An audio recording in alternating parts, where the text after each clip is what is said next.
उधर खबर है कि पीओके में पाकिस्तानी सेना की गोलीबारी में जान गंवाने वालों का आंकड़ा 130 के पार पहुंच गया। बड़ी संख्या में लोग घायल बताए गए।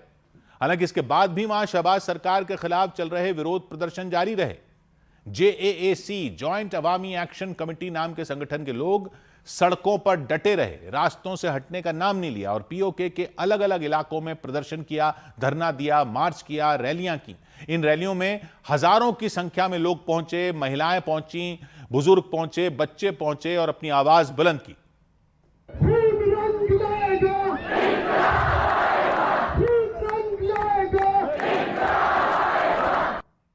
जॉइंट अवामी एक्शन कमेटी ने बीते करीब 2 महीने से मोर्चा खोल रखा है पाकिस्तान के खिलाफ। पीओके की कई मांगों को लेकर शहबाज शरीफ सरकार की नाक में दम कर रखा है। उसके समर्थकों ने दिन रात एक कर दिया। वो सड़कों से हटने का नाम ही नहीं ले रहे, बल्कि पाकिस्तान की सेना ने उन्हें खदेड़ने की तमाम कोशिश की, बेहिसाब जुल्म ढाया, लाठी चार्ज किया, आंसू गैस के गोले दागे, पानी की बौछार की। इससे भी मन नहीं भरा तो प्रदर्शनकारियों की भीड़ पर अंधाधुंध फायरिंग तक कर डाली। और ऐसा किसी एक जगह पर नहीं हुआ, बल्कि पीओके में कई जगहों से ऐसे मामले सामने आ चुके हैं। खबर है कुछ घंटे पहले ही पीओके की नीलम वैली में भी प्रदर्शन कर रहे लोगों और पाकिस्तानी आर्मी के बीच झड़प हो गई। जेएसी का आरोप है कि पाकिस्तान के सैनिकों ने वहां निहत्थे लोगों पर गोलियों की बौछार कर दी और 2 लोगों की जान ले ली।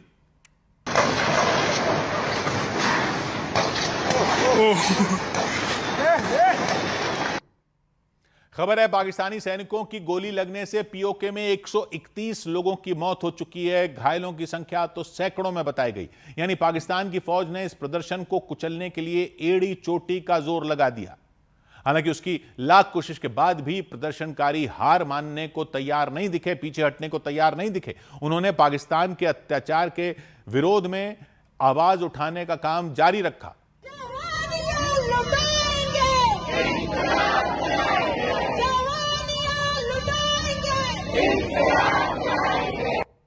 जॉइंट अवामी एक्शन कमेटी ने पाकिस्तान की सरकार को चेतावनी दी कि वो वक्त रहते उसकी मांगे मान ले, वरना ये आंदोलन इतना बड़ा हो जाएगा फिर किसी के संभाले नहीं संभलेगा।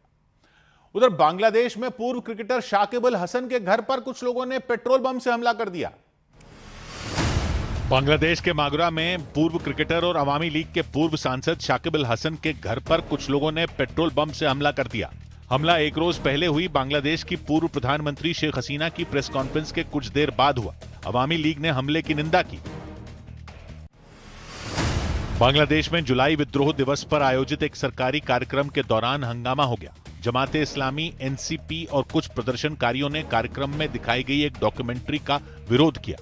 आरोप लगाया गया कि जुलाई विद्रोह की कई महत्वपूर्ण घटनाओं और प्रमुख लोगों को डॉक्यूमेंट्री में जगह ही नहीं दी गई।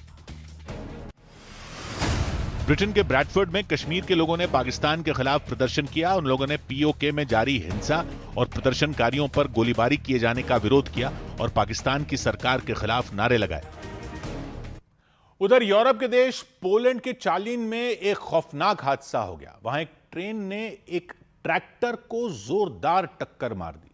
भूसे से लदा वो ट्रैक्टर एक रेलवे फाटक पर पहुंचा। तभी फाटक पर लगे दोनों बूम बैरियर नीचे गिर गए।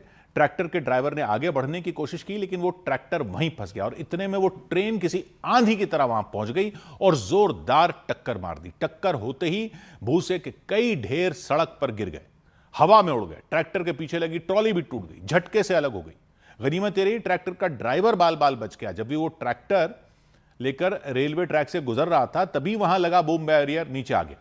ड्राइवर ने ट्रैक्टर आगे बढ़ा दिया, बचने की कोशिश की, ट्रैक्टर को वहां से निकालने की कोशिश की। इस चक्कर में पीछे का बैरियर भी टूटकर गिर गया। लेकिन जब तक वो वहां से निकल पाता, तेज रफ्तार ट्रेन उसके नजदीक आ गई और उसने पीछे की ट्रॉली में जबरदस्त टक्कर मार दी। उधर इंग्लैंड के बल्लेबाज जॉस बटलर टी20 क्रिकेट में सबसे ज्यादा रन बनाने वाले खिलाड़ी बन गए।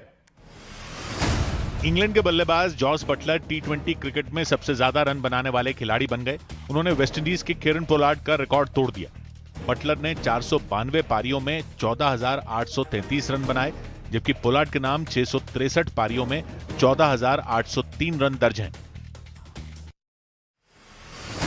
अगले साल भारत में होने वाली बॉर्डर गावस्कर टेस्ट सीरीज से पहले ऑस्ट्रेलिया की टीम कोई प्रैक्टिस मैच नहीं खेलेगी। ऑस्ट्रेलिया के कोच के मुताबिक उस दौरान खिलाड़ियों के लिए ट्रेनिंग कैंप लगाए जाएंगे। टेस्ट सीरीज की शुरुआत 21 जनवरी से नागपुर में होगी। स्ट्रेट ऑफ हॉर्मूज पर अमेरिका और ईरान के बीच डील की खबर ने शेयर बाजार में रौनक ला दी। बैंकिंग सेक्टर के शेयरों ने अच्छा कारोबार किया, लेकिन आईटी, मेटल और ऑटो सेक्टर ने बाजार पर दबाव बनाने की कोशिश की। कारोबार बंद होने तक सेंसेक्स 373 अंकों की बढ़त के साथ 78,954 पर पहुंच गया और निफ्टी लगभग फ्लैट ही बंद हुआ।